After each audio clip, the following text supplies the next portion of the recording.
ఉన్న బంగారాన్ని విడిపించి ఆ రోజు ఆన్లైన్ రేటుకే మేము కొంటాం. Sharma gold company. Tollywood star comedian ఆలీకి ఊహించని షాక్ తగిలింది. కొద్ది రోజుల కిందట తాను రాజకీయాలకు గుడ్ బై చెబుతున్నానని, ఇక రాజకీయాలకు తనకు ఎలాంటి సంబంధం లేదని, తాను ఏ పార్టీకి సపోర్ట్ గా ఉండను అని, ఇకపై ఉండబోను కూడా అని సంచలన ప్రకటన చేసి సినిమాలపై ఫోకస్ పెట్టిన ఆలీకి అనుకోని అనుభవం ఎదురైంది. ఆయనకు వికారాబాద్ జిల్లా నవాబ్పేట మండలం ఎక్మామిడి గ్రామ పంచాయతీ అధికారులు నోటీసులు జారీ చేశారు. ఆయన ఇటీవల చేపట్టిన ఫామ్ హౌస్ కు ఎలాంటి అనుమతులు తీసుకోలేదని తెలుస్తోంది. వికారాబాద్ జిల్లాలోని ఎక్మామిడి ప్రాంతంలో ఆలీ కొంత భూమిని కొనుగోలు చేశారు.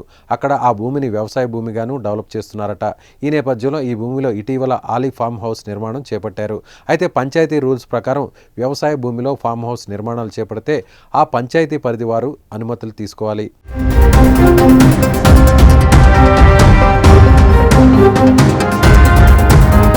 కానీ ఆలీ అవేం పట్టించుకోకుండా నిర్మాణం చేపట్టినట్లు తెలుస్తోంది. ముఖ్యంగా ఆలీ ఎక్మామిడి రెవెన్యూ పరిధి సర్వే నెంబర్ 345లోని ఫామ్ హౌస్ విషయంలో చేపట్టిన నిర్మాణంపై గతంలో కూడా అధికారులు నోటీసులు జారీ చేశారట. కానీ ఆయన దీన్ని పట్టించుకోలేదు. ఈ నేపథ్యంలో మరోసారి గ్రామ పంచాయతీ కార్యదర్శి శోభారాణి తాజాగా మళ్లీ నోటీసులు జారీ చేయడం వార్తల్లో నిలిచింది.